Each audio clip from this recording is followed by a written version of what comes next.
Hey everybody, welcome back to Midwest Marksman. My name is Andrew, and what you're looking at here is a Pinty striker. Now you guys have already seen my review of the Pinty Thumper, and I've also done the Vanguard and some of their pistols as well. This one has some similarities to the Thumper, but it's a little different. They're both 9-shot rotary magazines. They're both bullpup style designs. Both of them have a Picatinny style. This one happens to be Weaver because it's an older model. Style rail on top. Both of them have kind of an integral shroud that does help suppress some of the sound. Both of them technically are threaded. And this one is up to 250 bar as well with a pretty decent trigger, especially for a bullpup. A couple other things about it is when you get these, whether it's the striker or the thumper, if it's at 0 PSI, you need to remember right away, the first thing to do is to cock it before you actually try to pump it up all the way. And I highly recommend getting a PCP pump.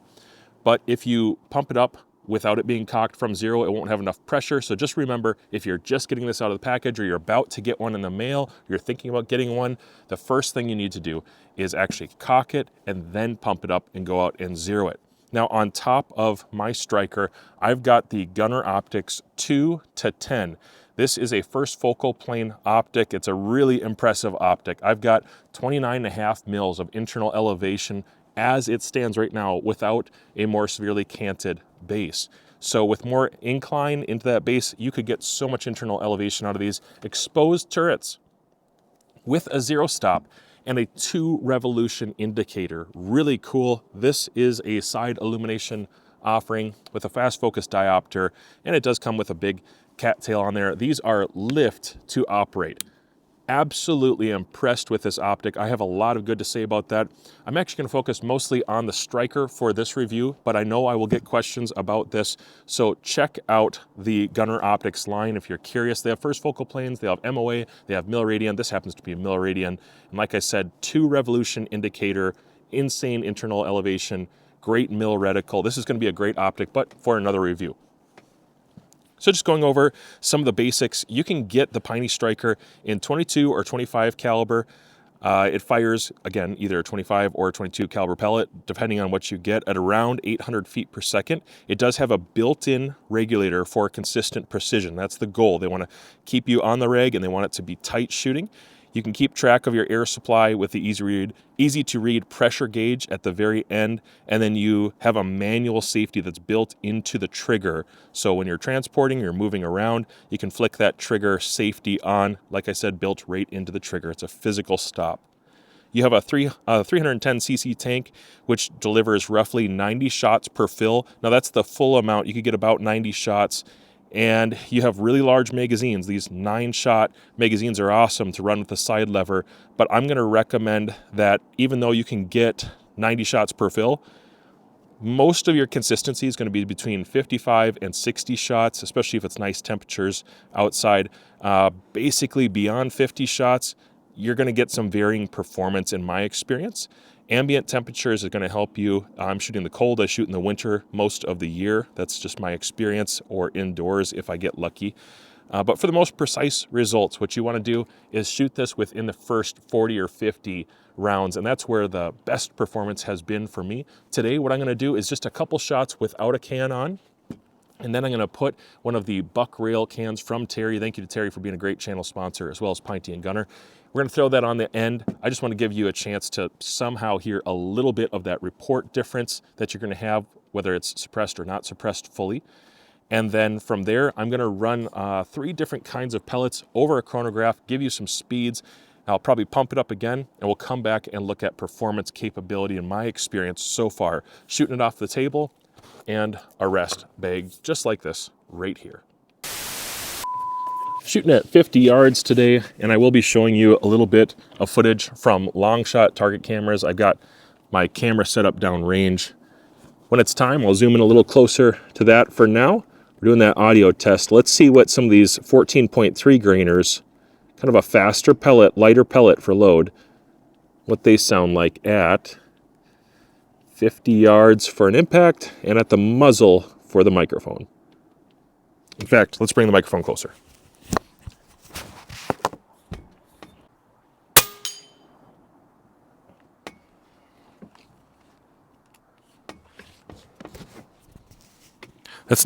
It's not terribly loud. A little snappy maybe, and that's at full pressure. Not terribly loud. I'm really impressed. It does good, especially if you're in a wide open area. I have my house behind me, basically, so that's going to add a little bit of volume. But let's go ahead and throw the can on there, and I'll let you hear at least one shot of what it's like with the can on.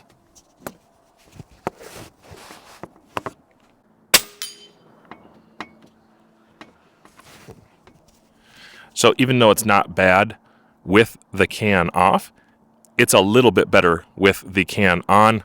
I believe if I wanted to, I think I can take this shroud off and mount directly to the barrel and not have any shroud on there. That's something I'll probably consider later. Right now, I'm just going to test it the way that it is right here. Just because I know I get people who are curious, I went ahead and took the shroud off. There's that shroud. It's ported. And here's the actual barrel underneath. And I threw on one of Terry's other moderators on there. Just barely cuts. It barely clips if I put pressure on the tube. I don't think it's going to be an issue when I hold the stock. But if I were to put something on the tube, it probably would make contact there between the two. Otherwise, it's just coming real close. If you have an LDC that's very, very thin, then it should be just fine. This one is about average, and a thicker one would not work at all. But there's an idea of what you're looking at underneath. So far, here's what I'm finding for numbers. Out of the 5, I'm getting an average. ES, my extreme spread was 50. That's up there a little bit. But let's go back and get some stats here. SDs of about 20 with those pellets in particular. My average speed was 977. So that's above the advertised velocity generally. Certainly above what the 22 estimate was. I'm going faster, but I'm also shooting a light pellet. Let's go up to something a little heavier in a little bit. I should probably do like a group of 5 with those pellets. And then a group of 5 with some JSBs and a group of 5 with some of these H&N Barracuda 18s as well. And I'll bring in the camera here in a second to show you what my results are. We're going to use the Crosman Premier, kind of classic cheap pellet that you might get at Walmart, but a lot of people will get those and try them out. So we should at least find out what the expectations could be. I try not to touch the barrel while I pull the trigger. There's no bipod stud, so I just have to hold it the best that I can.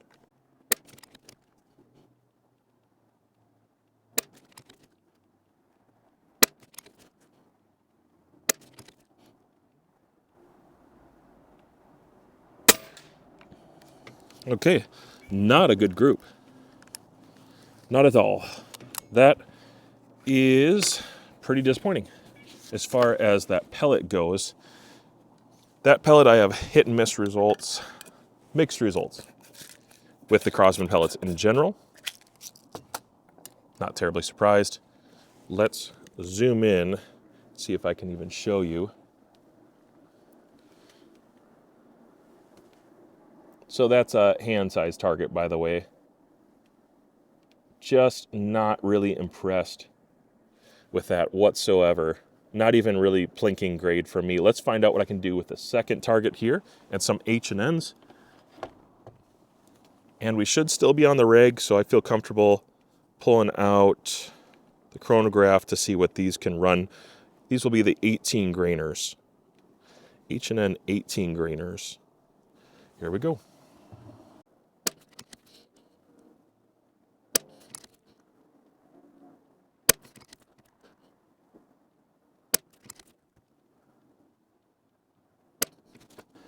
Let's take a look. So, average. ES was 5. The extreme spread was only 5. It's a big difference between this pellet and the Crosman. Hopefully you can tell that ammo matters. Average of 914 feet per second. My SDs were 2.1. Those are good numbers. Those are very good numbers. And by contrast, it is a world apart. So, good results, generally. The very first shot, if I can show you that, you guys can probably see there's one high shot up in the red, and then the rest are low, and they're tight. They're under an inch. Here's my guess, is after shooting a bunch of these, the residue from those is different than the lubricity of these pellets from H&N, and it probably did take that first shot to lay down the lead, and then the rest of them wound up where they're supposed to be. The reason that I would guess that is because it's the exact same way with rimfire ammo. Rimfire ammo has different lubricity, different qualities to the lead, especially if you're shooting lead or copper. It just performs different. Now we're gonna do some heavies. I don't expect a lot from these. These are, again, JSB. They are 25.39 grain. Probably not great. Let's just do 3, and I'll end up doing 5 if it does well. But my expectation for these is not that they would do real well. It's not that it's a bad pellet. I just don't think it's the right gun for the pellet. But sometimes you get surprised. So it's a good idea for me to try it out either way. Let's go ahead and throw 3 of these downrange, and I'll chronograph them as well, just because some of you nerd out for that sort of thing. Safety is on, and what are we doing for pressure? Pressure-wise, the dial has hardly moved. We are still solidly in the green. Just to the first tick in the green. We're still doing pretty good compared to some other guns I've run. Go get the chronograph set up again, and we'll take 3 more shots.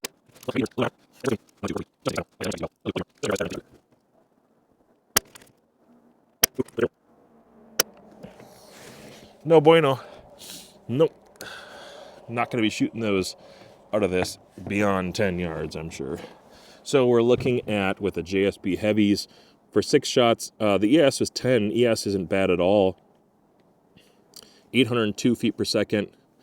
SDs were 3.2 on those. So again, those are good numbers, but really bad performance. Not predictable would be my main issue here.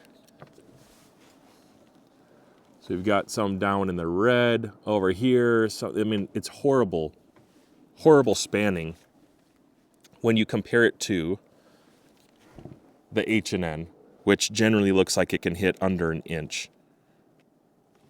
And velocity is going to be just much more optimized there. So that's really cool. Maybe time to let's do some targets. Let's do a little bit of steel down there. Load up one more time. All right, let's try this out. I'm using my phone on 20x zoom. You should at least be able to see on the far bottom left, underneath that silhouette, that tan silhouette, there's a diamond hanging in there, and then there's a turkey to the right. It's a little bit in the shadow. I think you guys will be able to make that out. Let's see how many I can put down on the turkey to start with.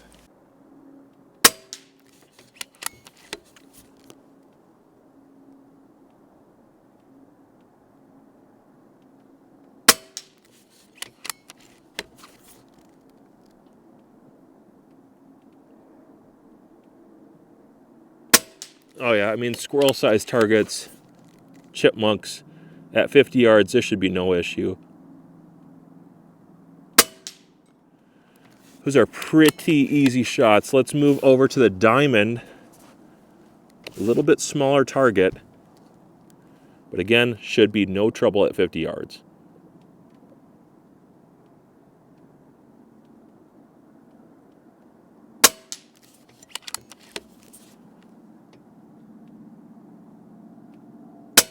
Plenty of authority down there. Definitely moves the target around. So they call it the striker, and it definitely leaves a good impact on the target. Plenty of foot-pounds energy. And I think if you use the right pellet, you're going to get some great consistency. Let's go back to that turkey and try to lay one on the head.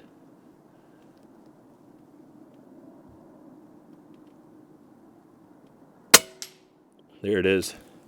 Yeah, I'm impressed, guys. It does pretty well.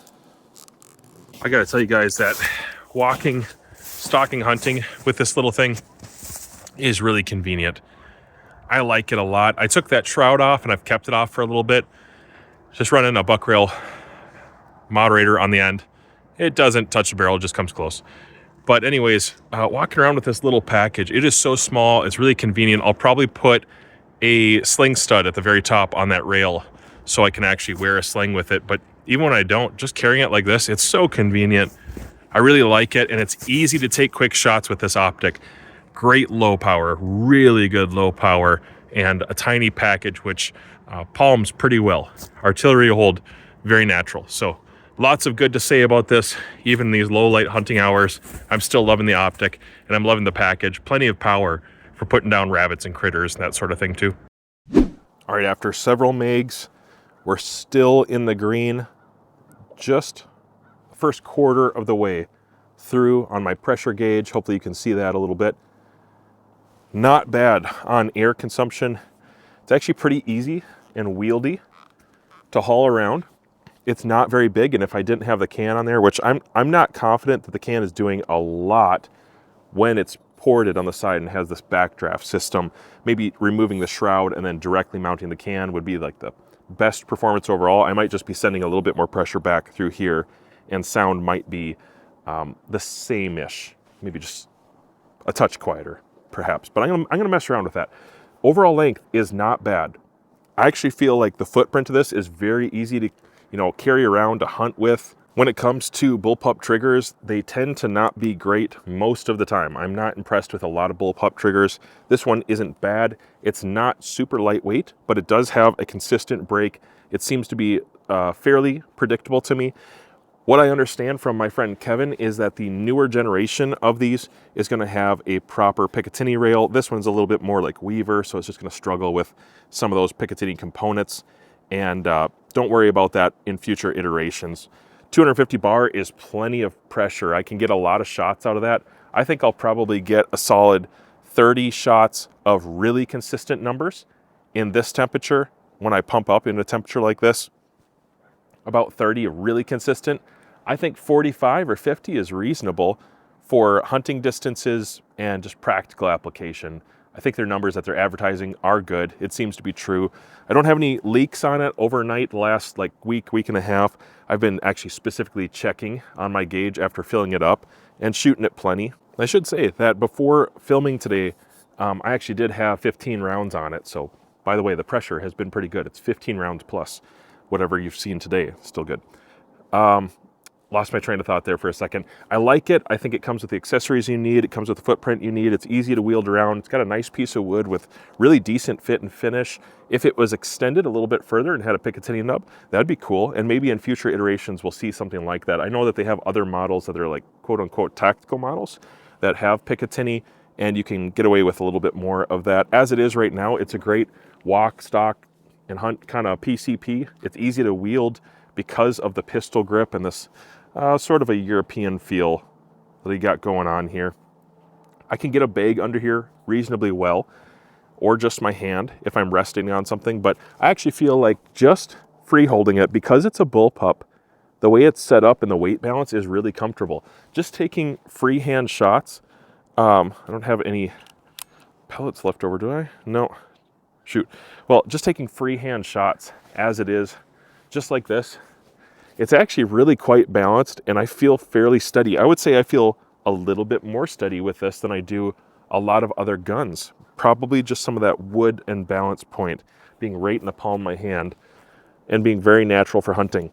The Optic, I'm going to rave about that. I think the Optic is fantastic. Like I said, separate review for that, but really great on low end power, awesome reticle, very smooth, and like I said, incredible internal elevation available on this guy.